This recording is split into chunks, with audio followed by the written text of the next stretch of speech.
Welcome to Cholas delicious food. ஹெல்த்தியாக சாப்பிட விரும்பும் நண்பர்களுக்கு வணக்கம். இப்போ என்ன பார்க்க போகிறோன்னா சத்து மாவு brownie, millets health mix brownie. ஒரு கஸ்டமர் அவங்க பாப்பாவுக்கு சத்து மாவில் ப்ரௌனி கேக் பண்ணி தரணும்னு கேட்டிருந்தாங்க.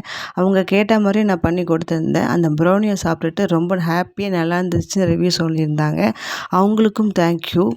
இந்த மாவை யூஸ் பண்ணி குக்கீஸ், கப் கேக்கு, ப்ரௌனிஸ், இப்போ சத்து மாவு கஞ்சி, அதாவது ஹெல்த் மிக்ஸ் ட்ரிங்கையும் பண்ணி சாப்பிடலாம். இந்த மாவுக்கு தேவையான எல்லா மில்லட்ஸ் நட்ஸையும் நானே வாங்கி க்ளீன் பண்ணி காய வச்சு அரைச்ச வீடியோவும் போட்டிருக்கேன். தேவைப்படுறவங்க அந்த வீடியோவும் பாருங்கள். குக்கீஸ், கப் கேக், ப்ரௌனிஸ் தேவைப்படுற இந்த ஸ்க்ரீனில் தெரிய நம்பருக்கு கால் பண்ணி ஆர்டர் பண்ணுங்கள். Please like, share and subscribe my channel. Thank you.